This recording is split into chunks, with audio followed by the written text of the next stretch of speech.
Very good morning बच्चों। एक बार फिर से स्वागत है आपका मेरे यूट्यूब चैनल आरकेप पर। और आज आपके लिए लेकर के आए हैं हम यहाँ पर माइक्रो इकोनॉमिक्स का फर्स्ट चैप्टर। और ये जो आपका माइक्रो इकोनॉमिक्स का फर्स्ट चैप्टर होने वाला है, तो जो बच्चे, मैं बार बार रिपीट कर रहा हूँ कि स्टार्टिंग क्लासेस यहाँ पर जो है वो स्टार्ट की गई हैं और बेसिक से आपको जो है वो स्टार्ट किया जा रहा है, तो आप लोग वीडियोज़ ज़रूर देखें और चैप्टर टू चैप्टर मेरे साथ चलते रहें। एवरीडे हम एक वीडियो अपलोड करेंगे और माइक्रो का एक वीडियो, स्टैटिक्स जो आपका स्टैट सब्जेक्ट है, स्टैटिस्टिक्स है, उसका एक वीडियो। तो ये 11th क्लास का चलता रहेगा। 12th वाले जो बच्चे हैं उनके लिए भी मैक्रो और इंडियन इकोनॉमिक्स का टॉपिक डे टू डे चलता रहेगा। तो वीडियोस देखने के लिए आप चैनल को सब्सक्राइब कर लें। अगर आपको वीडियोज पसंद आते हैं तो आप अप्रिशिएशन मैसेज लिख सकते हैं। तो चलिए स्टार्ट करते हैं यहाँ पर माइक्रो इकोनॉमिक्स का इंट्रोडक्शन वाला चैप्टर। तो चैप्टर का जो टॉपिक, आई थिंक कि मैंने जो मेरे हिसाब से मेरे को जो बेस्ट लगा कि क्या लेना चाहिए, तो मैंने अपना जो टॉपिक सेलेक्ट किया है, यानी फर्स्ट चैप्टर के लिए, चैप्टर बुक्स के अंदर टॉपिक हो सकता है एन इंट्रोडक्शन के नाम से हो माइक्रो इकोनॉमिक्स का, बट यहाँ पर मैंने जो टॉपिक सेलेक्ट किया है तो मैंने इसको टॉपिक को नेम दिया है economics and economy. Economics and economy. अब आप एक बात देखिए, यहाँ पर मैंने ये थोड़ा सा डिफरेंट टॉपिक सेलेक्ट किया है और डिफरेंट सेलेक्ट करने का एक रीज़न है। इसके अंदर हम आपको बताएंगे माइक्रो इकोनॉमिक्स का भी थोड़ा सा इंट्रोडक्शन आपको देंगे इसके अंदर और कुछ बेसिक सी बातें इसमें बताएंगे। This is the chapter number 1 under the microeconomics. So let's start with the meaning of basic economics. तो what you know about the basic economics?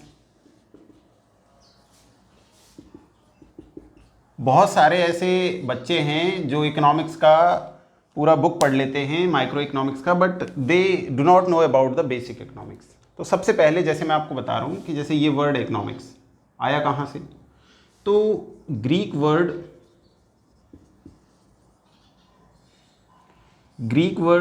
यानी कि कौन से ग्रीक वर्ड? तो पहला ग्रीक वर्ड ओइकोस और दूसरा ग्रीक वर्ड नेमिन।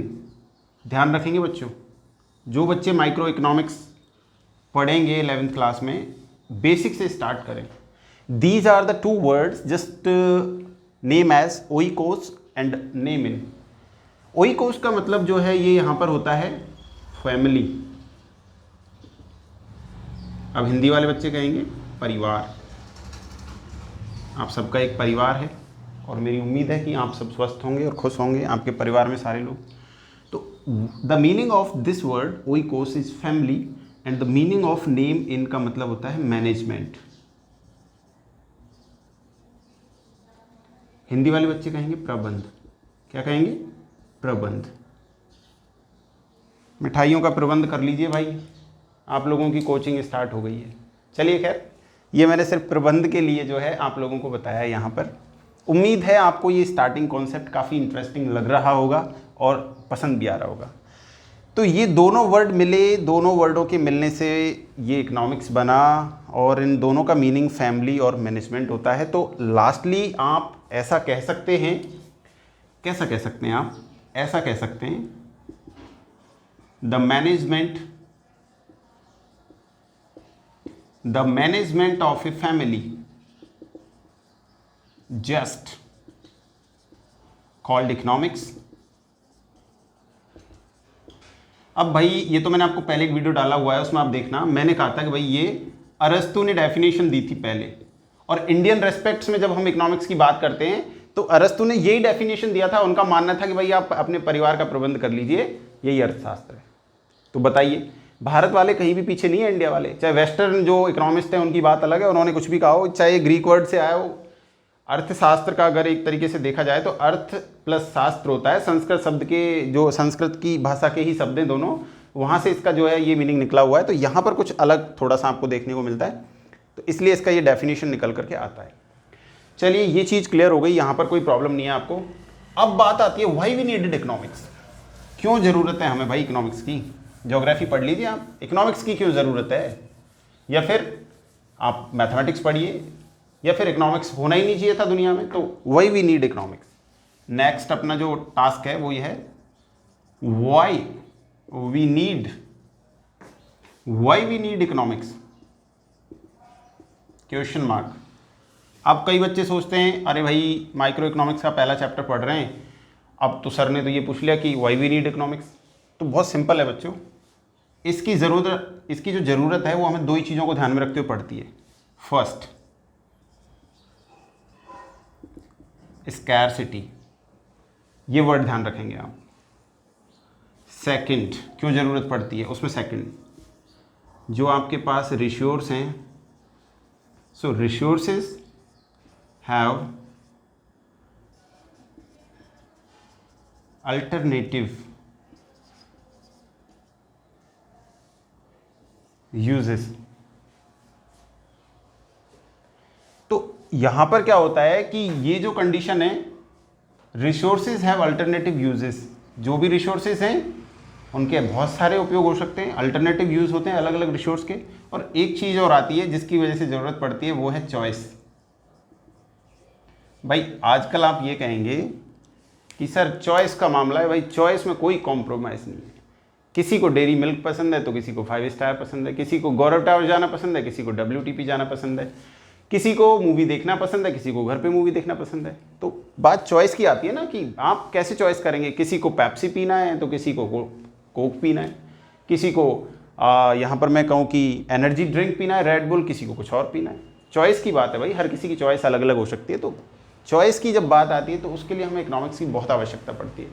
कई बार ऐसी कंडीशन हो जाती है, घर के अपने मदर फादर के लिए मेडिसिन लेके जाना है, आपके पास 10 ही रुपये हैं, आपका मन कर रहा है यार पेप्सी पी चलते हैं 10 रुपये वाली। तो बात आ जाती है ना, दो में से क्या करना है, चॉइस करनी है आपको। तो ऐसी कंडीशंस के लिए इकोनॉमिक्स की ज़रूरत पड़ती है। तो why we need economics, so these 3 reasons are the main reasons, that's why we need economics. It is clear? बच्चों को समझ में आ गया होगा कि बिल्कुल सर ने एकदम करेक्ट कर दिया कि अर्थशास्त्र की ज़रूरत क्यों है, बहुत ज़रूरी है भाई, इसके बिना अर्थव्यवस्था नहीं चलेगी किसी भी देश की। तो अब आपको आगे बताते हैं इस बेसिक से कॉन्सेप्ट में। यहाँ तक हम क्लियर कर चुके हैं, स्कार्सिटी हो गया, ये हो गया कि रिसोर्सेज के अल्टरनेटिव यूजेज होंगे, यहाँ तक भी क्लियर हो गया।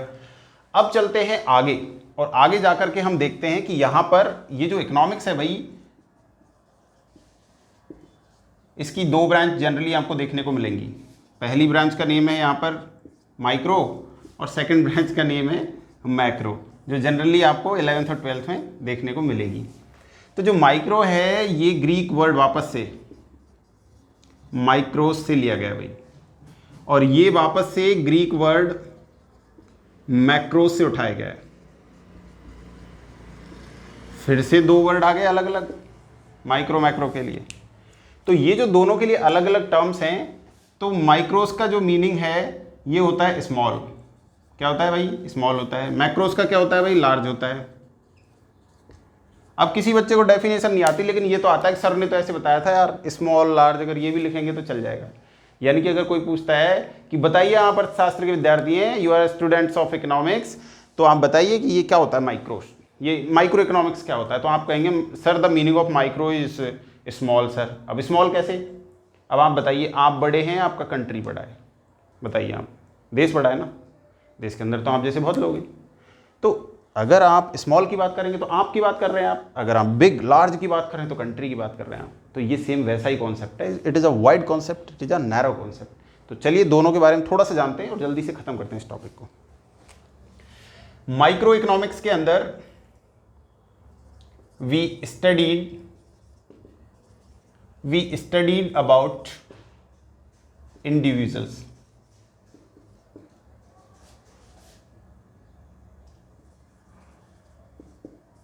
इंडिविजुअल्स के अंदर क्या है, जैसे कोई इंडिविजुअल फर्म हो सकती है, किसी फर्म का आपको जो करना है, इंडिविजुअल इनकम के बारे में जानकारी लेनी है, इंडिविजुअल एक्सपेंडिचर के बारे में जानकारी लेनी है, इंडिविजुअल इन्वेस्टमेंट के बारे में।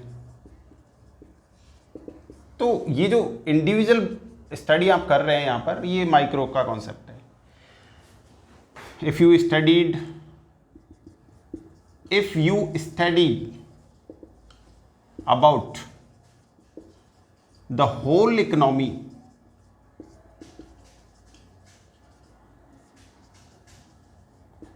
then you are here in the field of macroeconomics. अगर आप पूरी अर्थव्यवस्था के बारे में जो है जानना चाहते हैं, जैसे कि एग्जाम्पल के तौर पर लेवल ऑफ इनकम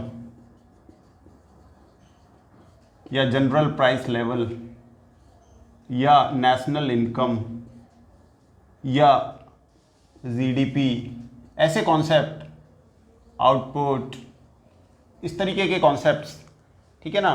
पॉलिसीज़ के बारे में बात करें, लाइक दैट पॉलिसीज़ में जैसे मॉनेटरी पॉलिसी हुआ, फिजिकल पॉलिसी हुआ, तो अगर इन चीज़ों की कहीं बात हो रही है, बजट की बात हो रही है, बैलेंस ऑफ पेमेंट की बात हो रही है, ये सब मैक्रो इकोनॉमिक्स का फील्ड है। और माइक्रो इकोनॉमिक्स को जनरली यहाँ पर प्राइस थ्योरी के साथ जोड़ा जाता है। किसके साथ जोड़ा जाता है बच्चों? प्राइस थ्योरी, कीमत सिद्धांत भी बोला जाता है इसको। क्या बोला जाता है? कीमत सिद्धांत। क्यों बोला जाता है भाई? क्योंकि माइक्रो इकोनॉमिक्स के अंदर आप क्या करते हैं? प्राइस डिटर्मिनेशन करते हैं। प्राइस डिटर्मिनेशन करते हैं इसके अंदर। अब माइक्रो के फील्ड में जो सब्जेक्ट स्कोप रहेगा, क्या क्या रहेगा भाई? इसके अंदर कंज्यूमर रहेगा, प्रोड्यूसर रहेगा और ये प्राइस डिटर्मिनेशन रहेगा। बस ये सारी चीज़ें रहेंगी इसमें अंदर। अगर आपको जनरल प्राइस लेवल का स्टडी करना है तो आपको जाना पड़ेगा मैक्रो इकोनॉमिक्स के अंदर। जनरल प्राइस लेवल, ये बहुत अच्छा कॉन्सेप्ट होता है जनरल प्राइस लेवल। इससे आप इन्फ्लेशन वगैरह को समझ सकते हैं। तो अगर आप इन्फ्लेशन की बात कर रहे हैं तो इन्फ्लेशन की बात कहाँ पे होगी? मैक्रो इकोनॉमिक्स के कॉन्सेप्ट में होगी। बहुत कम शब्दों में आपने बहुत दोनों के बारे में बहुत ज़्यादा चीज़ें जान ली हैं, तो आई थिंक कि आप इन दोनों के बारे में काफ़ी कुछ लिख सकते हैं कि किस तरीके का अगर आपको फील्ड है, कहाँ कैसी स्टडी करनी है, तो आप कर सकते हैं। ये जो जनरल प्राइस लेवल है, इसके हेल्प से आप इन्फ्लेशन और ये सारे कॉन्सेप्ट कैसे जल्दी से समझ सकते हैं, तो मैं आपको अभी बताता हूँ। देखो, जनरल प्राइस लेवल को आप अगर ग्राफिकल वे में समझते हैं तो आप इन्फ्लेशन को कभी नहीं भूलेंगे, ये मेरा वादा है आपसे। हो सकता है आपने आज तक ऐसा नहीं पढ़ा हो, लेकिन रवि सर के साथ अगर आप स्टडी कर रहे हैं तो आप इसी तरीके की स्टडी करेंगे। अभी मैं आपको जनरल प्राइस लेवल के साथ में इन्फ्लेशन बता के दिखाता हूँ, फिर हम आगे बात करेंगे इंट्रोडक्शन वाले चैप्टर की। अभी तक हम सिर्फ इकोनॉमिक्स के बारे में पढ़ रहे हैं ना, इकोनॉमी के बारे में बात नहीं की है। This is the line, this is general price level line. क्या है भाई? ये जनरल प्राइस लेवल लाइन है, A to B। क्लियर हो गया? अब अगर इस जनरल प्राइस लेवल में रेगुलर इंक्रीज हो रहा है इस तरीके से, ये कर्व है भाई, ध्यान रखिए आप, दिस इज द कर्व, फिर वापस ये इस तरीके से है और फिर वापस ये इस तरीके से है। ये A to B है, ये C है, ये D है, ये E है, ये F है।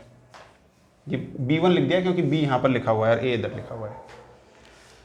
अब आप देखिए यहाँ पर बहुत बहुत बेसिक सा कॉन्सेप्ट है, लेकिन काफ़ी इंटरेस्टिंग है भाई। जब आपका प्राइस लेवल रेगुलरली इंक्रीज होता है, तो इस सिचुएशन को आप कहेंगे इन्फ्लेशन। क्या कहेंगे भाई? इन्फ्लेशन। मुद्रास्फीति बोलते हैं लोग इसको भाई, ध्यान रखिएगा। इन्फ्लेशन हो गया। अब इन्फ्लेशन किसी कंट्री में एक लिमिट्स के अंदर है तो ठीक है, अगर ये आउट ऑफ कंट्रोल हो जाती है तो ये प्रॉब्लमेटिक सिचुएशन क्रिएट करती है। अब इसके लिए क्या करती है? गवर्नमेंट भी काम करती है कि इसको डाउन किया जाए, कंट्रोल किया जाए, और मार्केट फोर्सेज भी काम करती है कि इसको कम किया जाए। तो दोनों सिचुएशन को समझिएगा, यहाँ पर बहुत इंपॉर्टेंट है। अगर इन्फ्लेशन की कंडीशन को वापस जनरल प्राइस लेवल पर लाना है, मान लीजिए मार्केट फोर्सेज ने काम किया है तो ये प्राइस लेवल नीचे आ रहा है। अगर मार्केट फोर्सेज की वजह से आ रहा है, मार्केट फोर्सेज क्या क्या होती हैं? डिमांड और सप्लाई होती हैं। अगर डिमांड और सप्लाई के ऑटोमेटिक कॉम्बिनेशंस की वजह से ये जनरल प्राइस लेवल नीचे आ रहा है तो इसको आप कॉल्ड करेंगे डिफ्लेशन। क्या करेंगे? Called deflation. ध्यान रखें, अगर सरकार ने कोई उपाय किया है, अगर गवर्नमेंट कहती है कि हम वी द सुपर पावर, हम करेंगे कम, तो अगर सरकार कम करेगी तो उस कंडीशन में इसको कहा जाएगा डिसइन्फ्लेशन। क्या कहेंगे? डिसइन्फ्लेशन। डिस कौन कर रहा है? सरकार कर रही है। डीफ्लेशन, दोनों का मीनिंग सेम है, यानी कि यहां पर आप क्या काम कर रहे हैं? इन्फ्लेशन को डाउन कर रहे हैं। इस सिचुएशन में वापस आप उसी सिचुएशन पर आ गए जहां ये पर थे, नॉर्मल कंडीशन में। अब अगर मान लीजिए जनरल प्राइस लेवल बहुत नीचे चला जाता है इस तरीके से, तो आप कहेंगे सर ये तो रिसेशन आ गया, सर मंदी का दौर आ गया है, बचा लो सर।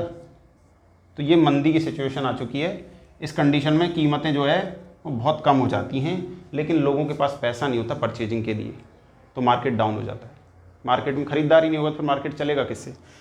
अब एक कंडीशन फिर ऐसी आती है कि फिर सरकार प्रयास करती है ऊपर की तरफ उठाती है प्राइस लेवल को। तो ये जो सिचुएशन है यहाँ डी से लेकर के ई तक का जो एरिया आप देख रहे हैं, इसको बोला जाता है स्टैगफ्लेशन। क्या बोला जाता है बच्चों? स्टैगफ्लेशन। और ज़्यादातर एग्जाम में ये क्वेश्चन आता है 99% कंपटीशन एग्जाम में क्वेश्चन पूछा जाता है, what you know about the stagflation. Stagflation के अंदर अब क्या क्या चीज़ होगी? पहली बात तो यहाँ पर अनएम्प्लॉयमेंट होगा, बिल्कुल होगा, क्योंकि जनरल प्राइस लेवल नीचे चला गया है, मंदी में चला गया है, तो अनएम्प्लॉयमेंट होगा। अनएम्प्लॉयमेंट के साथ साथ क्या देखने को मिलेगा आपको? यहां पर प्राइस लेवल ऊपर आ रहा है कि नहीं आ रहा? आ रहा है। तो जब प्राइस लेवल ऊपर जाता है रेगुलरली तो उसको क्या कहते हैं आप? इन्फ्लेशन। तो इस कंडीशन में इन्फ्लेशन के साथ में आपको अनएम्प्लॉयमेंट देखने को मिलेगा, और ऐसी स्पेशल सिचुएशन को कॉल किया जाता है स्टैगफ्लेशन।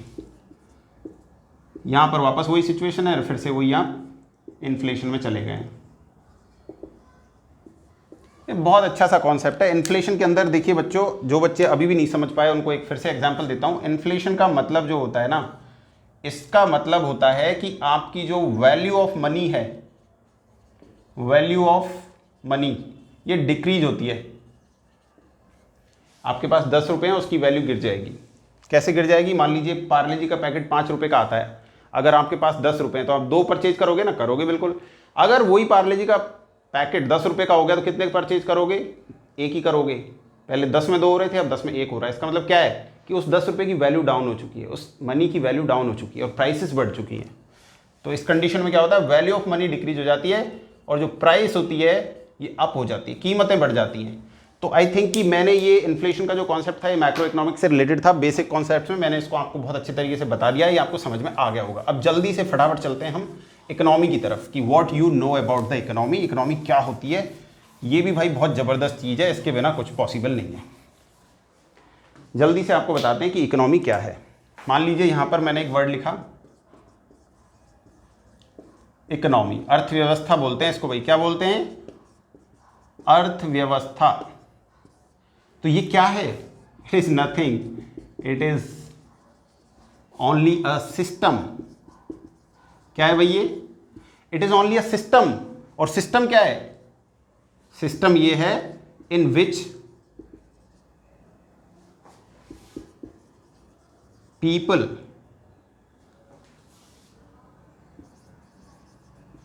Earn their living. ये वो सिस्टम है जिसमें काम करने के बाद में जो वहाँ के लोग होते हैं वो अपने जीवन के लिए या अपने जीवन को जीने के लिए अर्निंग करते हैं। इस सिस्टम में आने के बाद, इस सिस्टम में काम करते हुए, वर्क करते हुए। So it is a laboratory for economics. मैंने आपको पहले भी बताया था लास्ट वीडियो में। तो ये क्या है? ये सिस्टम है जिसमें जो लोग होते हैं वहाँ के, वो काम करते हैं और काम करते हुए अपनी लिविंग जो थिंग्स हैं उनको अर्न करते हैं। तो एक तरीके से लोगों के जीवन जीने के लिए अर्थव्यवस्था बहुत ज़रूरी है भाई, बिल्कुल ज़रूरी है। खाना है आपको, खाना फ्री में नहीं आता भाई, पैसे में आता है, ध्यान रख लीजिएगा। तो इकोनॉमी के बारे में मैंने आपको बता दिया। अब बात आ जाती है यार कि ये जो इकोनॉमी है ये तो चलो सर ने बता दिया, अब आखिरकार अलग अलग कंट्री हैं पूरे दुनिया में, वर्ल्ड में, तो क्या इन सबकी इकोनॉमी एक जैसी है क्या? क्या ये सवाल ठीक नहीं है क्या? तो अब आप बच्चों जल्दी देखिए यहाँ पर फटाफट, ये है इकोनॉमी। ये 3 टाइप्स की होती है। कितने टाइप्स की होती है? 3 टाइप्स की, ध्यान रखिएगा। अगर हम इनको डिवाइडेशन कर रहे हैं according to degree, according to degree, degree किसका? Degree of control. अगर डिग्री ऑफ कंट्रोल के अकॉर्डिंग आप इनको डिस्क्राइब करने जा रहे हैं तो ये 3 तरीके की होंगी। पहला, जिसको आप कहेंगे सर ये मार्केट इकोनॉमी है। फिर आप कहेंगे सर ये जो है ये सेंट्रली प्लान्ड इकोनॉमी है, इकोनॉमी। फिर आप कहेंगे सर ये तो मिक्स्ड इकोनॉमी है।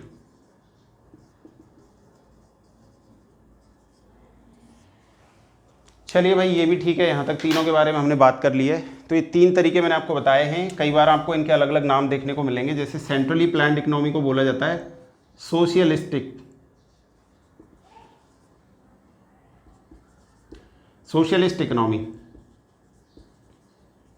समाजवादी अर्थव्यवस्था। मार्केट इकोनॉमी को फ्री इकोनॉमी भी बोला जाता है। क्या बोला जाता है? Free economy. या फिर इसको क्या बोला जाता है?